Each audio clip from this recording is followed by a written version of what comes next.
고린도전서 9장 15절부터 19절의 말씀입니다. 고린도전서 9장 15절부터 19절의 말씀을 우리 다 같이 합독하도록 하겠습니다. 그러나 내가 이것을 하나도 쓰지 아니하였고 또 이 말을 쓰는 것은 내게 이같이 하여 달라는 것이 아니라 내가 차라리 죽을지언정 누구든지 내 자랑하는 것을 헛된 대로 돌리지 못하게 하리라. 내가 복음을 전할지라도 자랑할 것이 없음은 내가 부득불할 일임이라. 만일 복음을 전하지 아니하면 내게 화가 있을 것이로다. 내가 내 자의로 이것을 행하면 상을 얻으려니와 내가 자의로 행하니한다 할지라도 나는 사명을 받았노라. 그런즉 내 상이 무엇이냐? 내가 복음을 전할 때 값없이 전하고 복음으로 말미암아 내게 있는 권리를 다 쓰지 아니하는 이것이로다. 내가 모든 사람에게서 자유로우나 스스로 모든 사람에게 종이 된 것은 더 많은 사람을 얻고자 함이라. 아멘. 우리가 오늘 바울을 통해 제목과 같이 진정 복음을 사랑하는 그 사역자의 그리고 사랑하는 자의 모습을 우리는 보게 되어집니다. 우리가 지난 수요예배 때 이 8장 말씀을 통해서 우상 제물의 취식 문제에 대해서 그것을 이제 질문하고 그것에 이제 바울이 답하는 그런 내용을 보게 되어졌는데요. 표면상으로는 이제 우상 제물에 대한 취식 문제를 말하는 것 같지만은 결론은 지식보다 앞서는 사랑, 그리고 이를 실천하기 위해 스스로 자유를 절제할 수 있는 그러한 것들에 대해서 함께 나눴는데요. 이 9장은 8장에 이어서 이러한 사랑과 절제의 모범으로 바울 자신을 들어서 정말 사도로서 누구보다 많은 월등한 권리가 있음에도 불구하고 복음을 위해 자기 권리를 기꺼이 포기함으로써 형제를 실족하게 하지 않으려고 애쓰는 그 사랑, 그 사랑에 근거한 바울의 사역자로서의 그의 중심을 우리는 보게 되어집니다. 비단 사역자로서의 뿐만이 아니라 정말로 하나님의 은혜를 받은 자로서 주께 빚진 자로서 그 바울의 그 복음을 사랑하는 그 하나님을 너무나 사랑하는 그 중심을 우리는 보게 되어지죠. 그럼 첫 번째로 1절로 14절에 보면은 사도의 권리에 대해서 말을 하고 있습니다. 1절에 보면은 내가 자유인이 아니냐. 이 자유인은 그리스도 안에서의 그 영적인 자유를 말하죠. 그리고 내가 사도가 아니냐. 주님을 직접 보고 그의 사명을 행한 자가 바로 바울이잖아요. 그러면서 2절에 보면은 다른 사람들에게는 내가 사도가 아닐지라도, 이 말은 왜 하냐면요, 이 고린도 교회 뿐만 아니라 많은 사람들이 바울의 사도권을 이제 의심했습니다. 특별히 오늘 9장의 내용에는 이제 사도로서의 받을 권리들이 있거든요. 뭐 단적인 예로 이제 사도들이 이 교회, 몸된 교회를 위해서 모든 삶을 들여서 헌신하고 있기 때문에 그들의 생활을 이제 책임져 주는 것은 당연한 것이다. 근데 사도 바울은 그것을 원하지 않았거든요. 그 권리를 행사하지 않았습니다. 근데 그것을 가지고 도리어 고린도 교인들이 의심을 했어요. 바울이 스스로 자신이 사도가 아니니까 저런 거 안 받는 거 아니냐. 그리고 또는 사도지만은 뭔가 큰 흠이 있어서 그러는 거 아니냐. 그렇게 생각을 하고 의심을 했다는 것이죠. 그래서 그러한 자들을 통해 이 바울이 2절에 말하기를 다른 사람들에게는 사도가 아닐지라도 너희에게는 내가 사도가 아니냐. 왜 그렇습니까? 이 고린도 교회가 누구를 통해서 세워진 거예요? 하나님이 세우셨지만은 바울의 전도의 열매로 세운 거거든요. 한 사람 한 사람이. 그러면서 3절에 보면은 나를 비판하는 자들에게 변명할 것이 이것이니, 나를 비판하는 자들에게 내가 이것을 근거로 해서 말하겠다. 그러면서 4절로 7절에 보면은 부양받을 권리가 있음에도 권리를 주장하지 않는 바울이죠. 그거는 사도가 아니라서요? 아니요. 흠이 없어서가 아니라는 거죠. 쭉 보면 4절부터 10절을 보면은 우리가 먹고 마실 권리가 없겠느냐.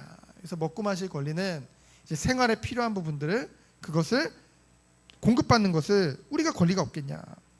그러면서 우리가 여기서 우리가는 이제 바울과 바나바를 말하거든요. 이 바울과 바나바 외에는 다른 사도들은 게바, 이 베드로도 이제 아내가 있었음을 우리는 이제 5장을 근거해서 알 수 있죠. 다른 사도들은 다 결혼도 해서 아이도 낳고 아내도 있고 그들의 모든 필요한 것을 다 그들이 사역하는 그 교회에서 다 책임졌다는 것이죠.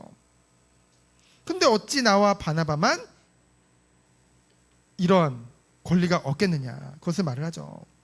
그러면서 아주 상식적인 얘기를 합니다. 누가 자기 비용으로 군복무를 하겠느냐. 이 군인은 부름받은 국가에서 다 책임지는 거잖아요. 그리고 누가 포도를 심고 그 열매를 먹지 않겠느냐. 누가 양떼를 기르고 그 양떼젖을 먹지 않겠느냐. 그래서 8절로 10절에 보면은 이제 유대교에서 돌아온 자들이 이제 고린도 교회에 있었다고 하잖아요. 그들을 향해 모세의 율법 역시 부양받을 권리를 인정했다는 것이죠. 그래서 9절에 보면은 일하는 소에게도 망을 씌우지 않았다. 그 말은 뭡니까? 그 말은 뭐예요? 가축도 노동의 대가를 받았다는 것이죠. 그러면서 11절에 보면은 신령한 것을 뿌리고 육적인 것, 곧 생계를 위한 것들을 제공받는 것은 그것이 과하다? 결코 그렇지 않다는 것이죠. 복음 전파에 비하면 지극히 작은 대가임을 말을 하고 있습니다. 그렇다면 이게 당연한 권리인데 왜 바울은 이러한 권리를 행사하지 않고 스스로 이제 자족하면서 그 일들을 할까요? 그 이유에 대해서 12절에 말씀하고 있죠. 다른 이들도 너에게 이런 권리를 가졌거든 하물며 우리일까 보냐.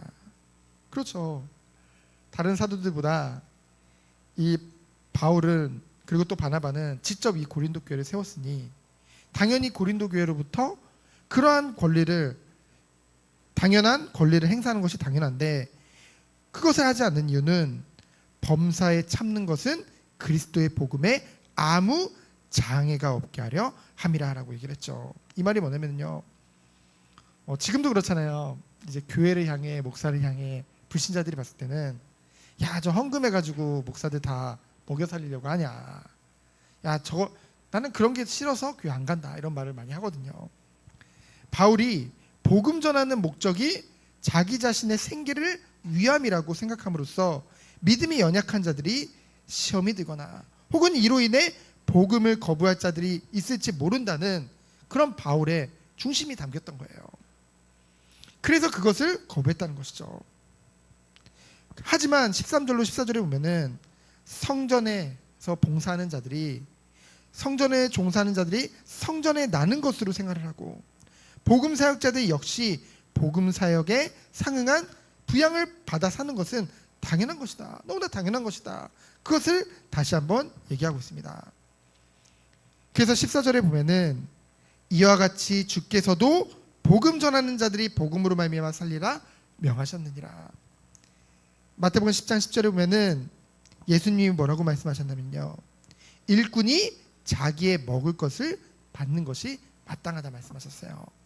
그리고 누가복음 10장 7절에 보면은 그 집에 유하며 주는 것을 먹고 마시라. 일꾼이 그 삭을 받는 것이 마땅하니라. 예수님도 이렇게 말씀하셨다는 것이죠. 그러면은 두 번째로 이러한 권리와 자유를 절제하는 그 바울의 진정한 목적이 무엇이냐 말이죠. 15절부터 23절에 나옵니다. 15절에 보면은 복음 전파에 장애가 없도록 이 당연한 권리를 포기한다고 했어요. 그리고 16절로 18절에 보면은 진정한 상급을 위해서 이 모든 것을 포기할 수 있다고 했죠. 16절에 보면은 이 주님의 일을 하라고 부름받은 자들은 인간적인 보람이나 뭔가 즐거움이나 물질적 욕심이나 풍부한 삶을 동경하고 또 명예나 세속적인 동기로 이것을 수행함이 아니라는 것이죠. 왜 그러한 것들을 행합니까? 오직 주님이 주신 명령이기 때문에, 사명이기 때문에 그것을 행한다는 것이죠. 그러면서 17절을 보면은 그렇기 때문에 실상은 직분 맡은 자로서 당연한 그런 의무를 행하고 있다는 것을 말하고 있습니다. 그러면서 중요한 말을 하죠. 화 있을까봐. 여러분 이것을 어떻게 생각을 합니까? 이것을 아니하면 내게 화가 있을 것이로다. 사역자에게 무엇이 화겠습니까? 목회자에게 무엇이 화가 있는 거겠어요?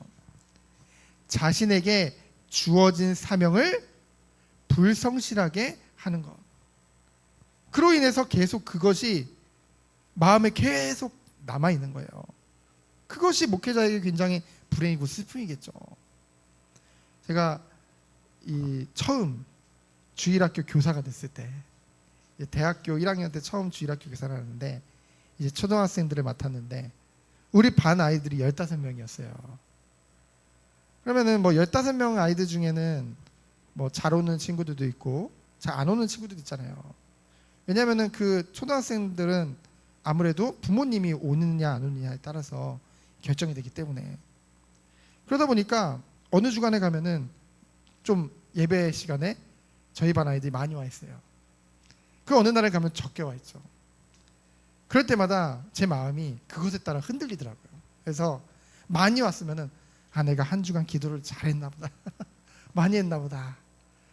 내가 한 주간 주님을 바라보면서 잘 참된 삶을 살았나 보다라는 생각을 하고, 근데 이 친구들이 예배 자리에 많이 안 오면은 굉장한 막 죄책감과 자책에 막 시달렸거든요. 내가 한 주간 잘못해서, 나의 기도가 부족해서 하나님이 내게 맡기신 이 어린아이들에 대한 그 책임을 내가 불성실 행해서 이런 일이 벌어진 거 아니냐, 막 그런 것에 시달렸어요. 그리고 또 이제 전도사가 되고 목사가 되고 쭉 부목사로 쭉 있으면서 나중에는 그것이 점점 좀 아무래도 큰 교회 안에서 시스템으로 이렇게 움직이다 보니까 이제 그런 마음이 점점 사라지더라고요. 그러다가 이제 다시 이제 개척을 하고 이렇게 인도를 받으면서 다시 한번 그런 마음이 이제 저에게 불붙듯이 일어나는 것을 이제 보게 되어집니다. 그래서 바울은 그런 얘기를 한 거예요. 사역자에게, 목회자에게 무엇이 하겠습니까? 자신에게 주어진 사명을 스스로 봤을 때, 또 봤을 때 불성실하게 했다는 것에, 그것에 굉장히 슬퍼하고 불행해하는 것이 화 있는 그런 거겠죠. 그래서 18절에 보면은 나의 상을 뭐라고 했냐면요, 많은 사람들이 이 시대는 자기의 권리를 주장하는 시대잖아요. 여자 남자 막 나눠져 가지고 여성의 권리, 남성의 권리 막 얘기하고요. 그리고 뭔가 내게 주어진 권리를 다 쓰지 않으면 손해 보는 것 같은. 근데 바울은 무엇이 내게 상이라고 했냐면요, 내게 당연히 주어진 이 권리를 다 쓰지 않는 것을 나의 상이라고 했습니다. 그 이유는요, 19절로 22절에 보면은 스스로 종이 되었다고 했죠. 왜요? 더 많은 사람을 구원하기 위해서. 예를 들면은 바울은 율법으로부터 자유한 자잖아요. 어떤 음식을 먹더라도 그거에 거리낌이 없는 자거든요, 하나님 앞에서. 하지만 그것을 보고 시험 듣는 자들, 여전히 유대교에서 돌아온 자들은 그것에 매여 있거든요. 그런 자들 한 사람이라도 얻기 위해서 나는 그들에게, 내게 주어진 자유를 포기하고 그 율법에 매인 그들을 위해서 나 또한 그 속으로 들어가겠다. 오직 무엇을 위해요? 이 생명을 얻기 위해, 그 영혼을 얻기 위해, 복음을 조금이라도 전하기 위해. 그 내용을 19절로 22절에 말을 하고 있죠. 그래서 23절에 이러한 고백을 합니다. 내가 복음을 위하여 모든 것을 행함은 복음에 참여하고자 함이라.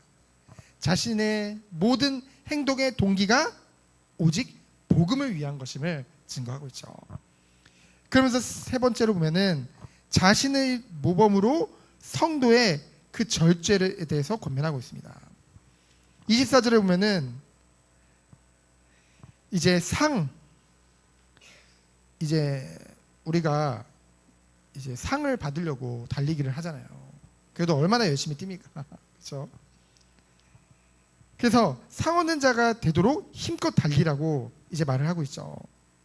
그러면서 25절에 보면은 썩을 승리자의 관을 얻고자도 그렇게 열심히 다투고 달려가는데, 세상의 사람들이 이 썩 없어질 세상의 것들을 사모하며 그것을 얻기 위해서도 그렇게 열심히 하는데, 우리는 영원한 썩지 아니할 그 의의 면류관을 얻고자 하면 우리가 어떻게 해야 될까요? 더욱더 그들보다 힘써서 달려야겠죠. 그래서 그냥 한 번에 신앙 고백이나 세례 의식을 통해서 모든 것이 다 끝났어, 그러면서 뭔가 자신의 이 육신을 방관하는 것 자체가 죄의 도구로 내어주는 거거든요. 우리는 늘 깨어서 기도하면서 우리의 삶이, 우리의 모든 육신이 오직 의로운 주님을 섬기도록 우리는 인도받아야 될 줄 믿습니다. 그래서 바울은 자신의 절제된 모습을 이제 모범으로 26절 27절에 말을 하고 있죠. 그래서 바울 자신이 수고한 것도 목표 없이 다름질한 것도 아니고 뭔가 허공을 치며 싸우는 것도 아니라는 거죠. 분명한 방향과 분명한 싸움의 대상이 있었습니다. 그리고 오늘 같이 찬양 불렀던 것 같이 분명한 주님이 내신 표대를 향하여 달려갔거든요.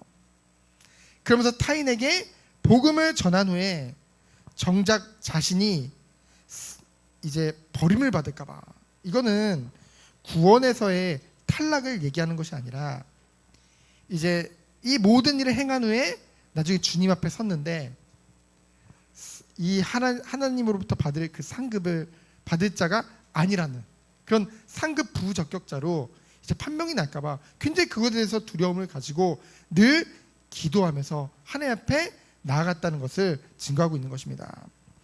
그래서 저는 이 장면을 보면서 바울같이, 제가 이제 서아시아부터 이렇게 유럽 다 가보지도 않았어요. 결국은 로마까지 갔어야지 다 간 건데, 바울이 간 거리를. 근데 그 거리를 배 타고 비행기 타고 버스를 타고 다녀도 지치더라고요. 근데 바울은 그 길을 아무것도 없이 걸어서 정말로 그 길을 다니면서 수많은 사람들의 핍박 가운데서도 오늘 말씀과 같이 자기에게 있는 모든 당연한 권리들도 다 포기하면서 정말 복음을 사랑하기 때문에, 영혼을 사랑하기 때문에 그 길을 기쁨으로 갔던 그 바울조차도 이것에 대해서 굉장히 두려워하는 마음을 가졌는데요. 하나님을 정말로 믿고 경외했기 때문에. 근데 제 자신을 봤을 때 이러한 두려움이 바울만큼도 없는 거예요. 바울은 제가 봤을 땐 저보다 훨씬 더 훌륭한 일을 많이 했음에도 불구하고. 그 고린도 교인들 어땠습니까? 얼마나 교만했어요. 정말로 그 삶 자체가 이제 영지주의에 빠져서 아주 방만한 삶을 살았거든요. 그리고 우상 숭배에 대해서도 굉장히 하나님이 두려워하지 않고 굉장히 세속적인 자세로 그 모든 것을 행했다는 거죠. 그러면서도 자신들의 지식을 자랑했고, 그러면서도 자기들밖에 사랑할 줄 몰랐어요. 그러한 모습과는 이 바울의 겸손은 완전히 다른 것을 우리는 보게 되었죠. 그러면 오늘 말씀을 통해서 우리는 결론적으로 우리는 어떠한 삶을 살아가고 어떠한 자세로 남은 이 삶의 신앙생활을 이어 나가야 될까요? 정말로 우리가 하나님의 큰 은혜를 받았다고 한다면은 이 은혜와 사랑을 받은 자로서 하나님을 더욱더 사랑하고, 그리고 하나님 주신 이 복음을 정말 사랑하기 때문에 나보다 더, 왜? 복음은 이타적인 사랑이기 때문에, 아가페 사랑이기 때문에 영혼을 사랑하고 이웃을 사랑하고 형제를 사랑하기 때문에 스스로 당연한 모든 권리도 포기하고 절제할 수 있는 그런 참된 은혜와 힘 가운데로 들어가길 원합니다. 그래서 정말로 우리 한 사람 한 사람이 진정 복음을 사랑하는 자의 모습으로 우리가 있는 각 현장에서 서 있는 그 깃발을 드는 우리 모든 성도들이 되어지기를 예수 그리스도 이름으로 축원드립니다. 이 시간 기도합니다. 하나님 감사합니다. 우리 한 사람 한 사람이 진정 복음을 사랑하는 그 바울과 같은 그런 모습으로 서나갈 수 있도록 주께서 축복하여 주옵소서. 살아계신 예수 그리스도 이름으로 기도합니다. 아멘.